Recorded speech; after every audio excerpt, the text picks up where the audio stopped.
Hey everybody, it's Patrick Lovell coming at you on September 29th. I think it's a Thursday, 2022 at approximately, let's just call it 2 p.m. my time.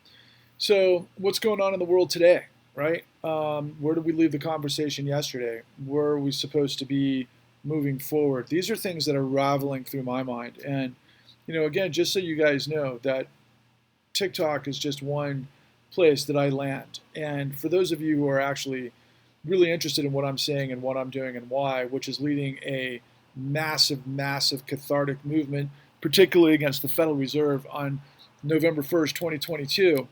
And again, many of you are like, stand down or we're going to die or you're setting us up and blah, blah, fucking blah, whatever. If you listen to what I'm saying and you understand who I am, you'll have answers that the whole world is hiding from you.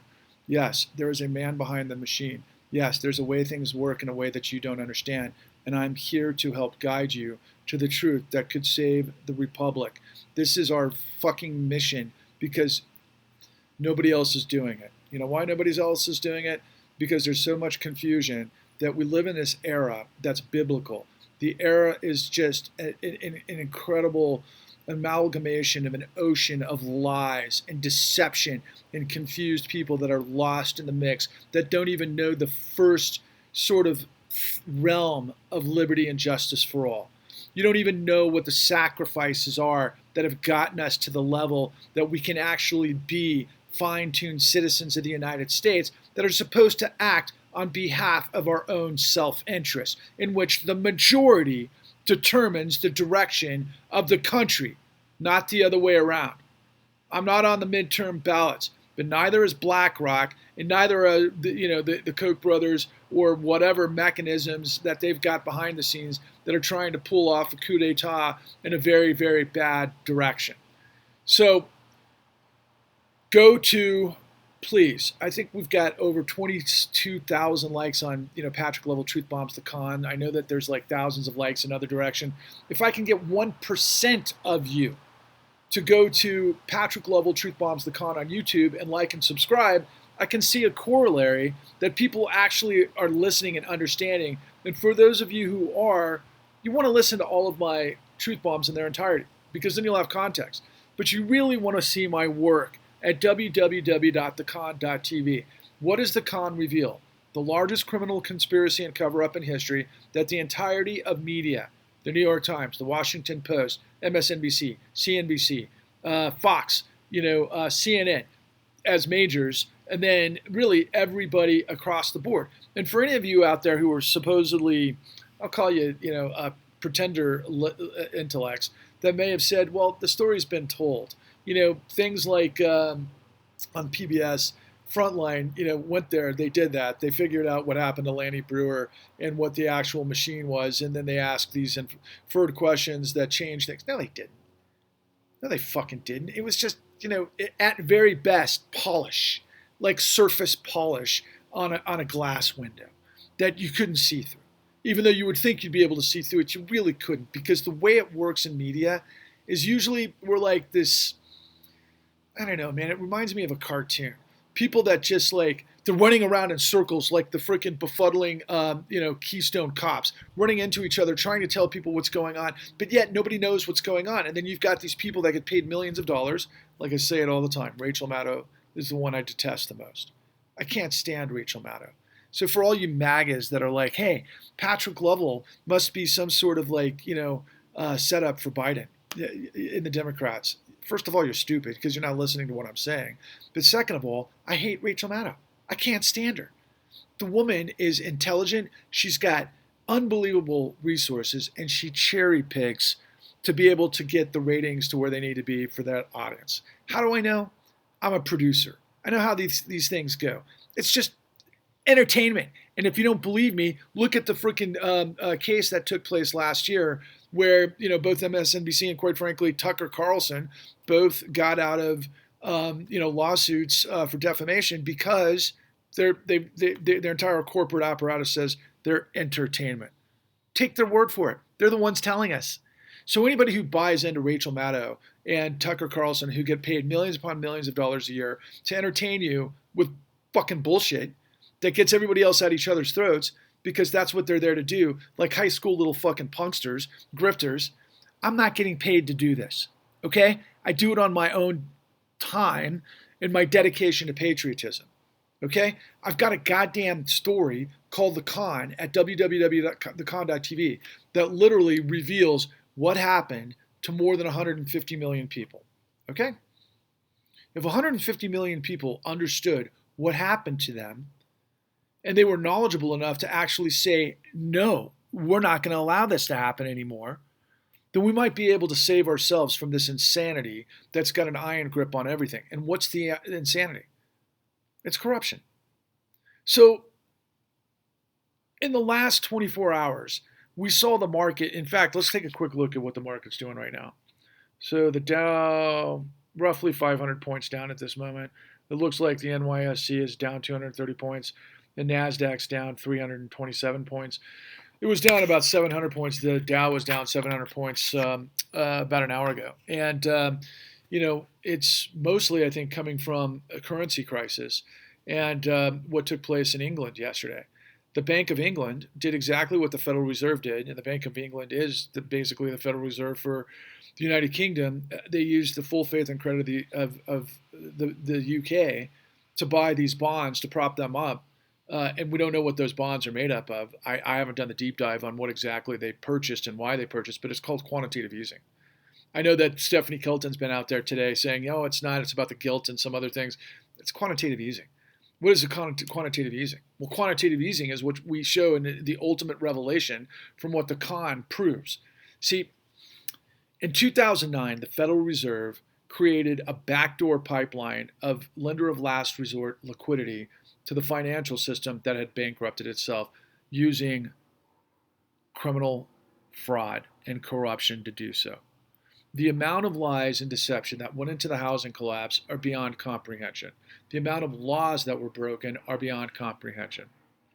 So recently I happened to read Letitia James' lawsuit indictment of Donald Trump, and there's actually 200 cases that are basically straight out of what was the S&L crisis, which bleeds into control fraud, which is in the con. And like I continue to tell you, Donald Trump is, at best, a mid-level player. He's much bigger than most people will ever, think of. But in comparison to, Chase, Jamie Dimon, Bank of America, and Wells Fargo, and some of the international banks, HSBC, and some of the other, I think globally too big to fail banks, and of course Goldman Sachs and others. Nothing in comparison. In fact, there's so many people in mainstream media that are asking the question, but why would the banks like Deutsche Bank loan him the money if they didn't go out and do their own underwriting? If you want those answers, it's in the con. Except the amount of people that Donald Trump has pulled fraud on and deceived and destroyed and all sorts of other problems is, again, in comparison to the institutions that I just said, not even a blip on the radar. These guys got tens of millions of people around the world and a setup so astronomically large that it blew up the credibility of everything that we are. The courts used documentation fraud, just like documentation fraud was used into getting people's loans. We call them liar's loans, and that they were put in overdrive into this whole melee of this fraud pipeline that got built through derivatives that just spread around the world like contagion and blew everything up. And there's more, and there's always more. And there's more in the con, and there's more not in the con, and there's more in my head, and there's more in other people's bailiwick. But it all comes down to what the Federal Reserve did. So the Bank of England, their Bank of England is just saying, okay, we're going to buy as much as it takes of these bonds that are about to blow up so that they could prop up the pensions in the UK. That happened yesterday. Now things are going sideways because everybody knows what that's doing is creating more inflation. That's going to create a global currency run. And the dollar is supposedly really strong right now. It's absolutely insane that the dollar has as much strength as it does considering what we've done. But we're, the world's reserve currency. And it's predicated on, basically oil, quite frankly. Okay. And that's a whole nother story. But I just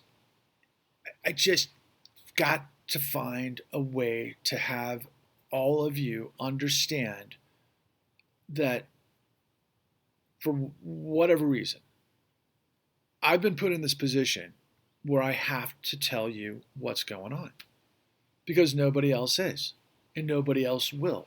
They will hide it from you. And you might ask yourself, well, why wouldn't a filmmaker like, let's say, Michael Moore not tell us, or Alex Gibney?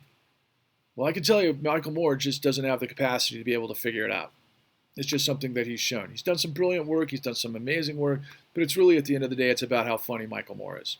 It's not about the details of the largest criminal conspiracy and racketeering scenario in history, of which we proved the only RICO conviction in the world that existed for this monumental situation, which we should be on the front page of the New York Times. But the New York Times isn't telling us this story because they covered it up.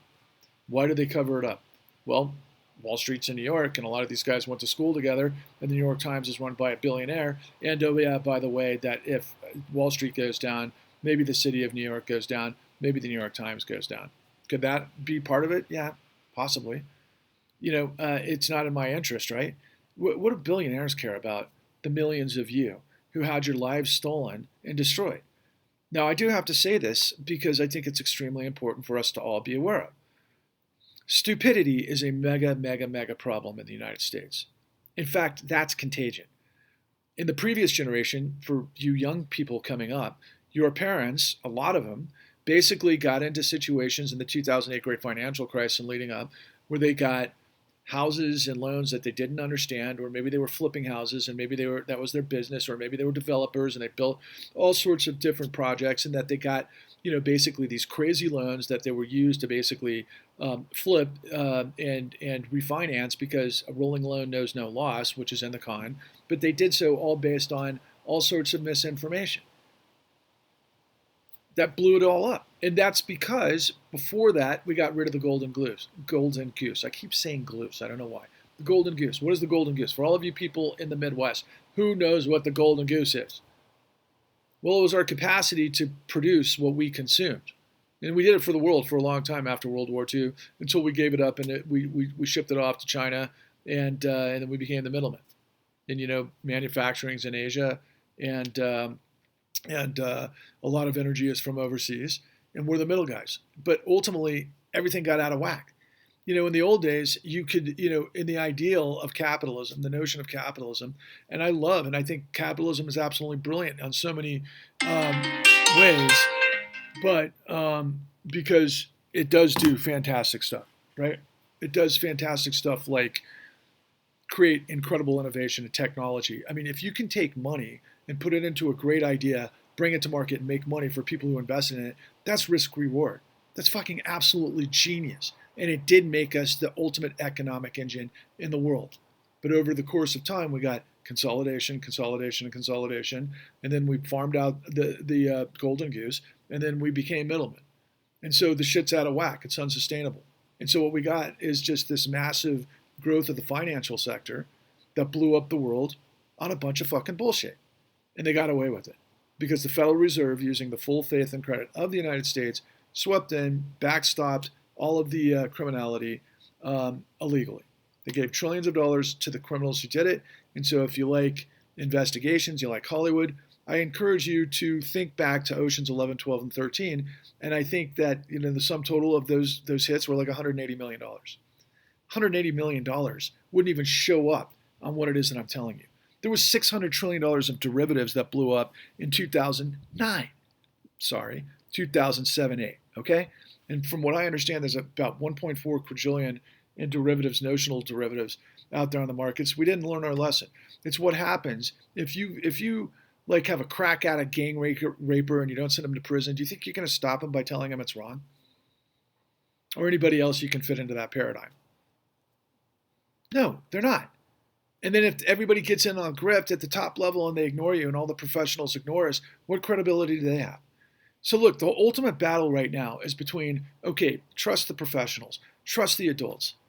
They fucked the entire world and they betrayed us completely, but trust them because they have more credibility supposedly than whatever Trump's put together in this incredible thing that's manifesting. And there's people out there in the Trump universe that are like Z Kyle. And there's people that are like, oh yeah, let's get excited about fucking Nazism. Okay, that's not the United States. That's not liberty and justice for all. That is what happens when corruption births fascism and everybody gets wiped out. We're on the verge of something that could be monumentally worse than what took place in 2009, 8, because we didn't fucking fix the problem. And there's going to be more suffering. And somebody just told me the other day, I said, how do you cure stupid? He said, suffering. So, like me or not, I'm the guy with the truth. And I'm trumpeting the truth to everybody who believes in liberty and justice for all and demands it gets the integrity of law back. The only way you can do that is to purge corruption. It's the only way. And the only way you can do that is if you have the facts, if you understand how it works. So join me. Let's make this a movement that can save the democracy and in our country for patriots. Because I am a patriot, and I know there are millions of you who aren't suckers. Quit being a sucker. Quit letting this fucking system piss on your head and tell you it's rain. I'm the guy that's telling you the truth. Believe it or not. For those of you who don't, good riddance. Go follow your fucking master off the fucking cliff. We'll find a way to win. Because in the end, it's the smart guys who understand how shit works, that have the balls to be able to get this thing right, that step to the moment can make this thing work. That's who I'm looking for. Join us. Onwards and upwards.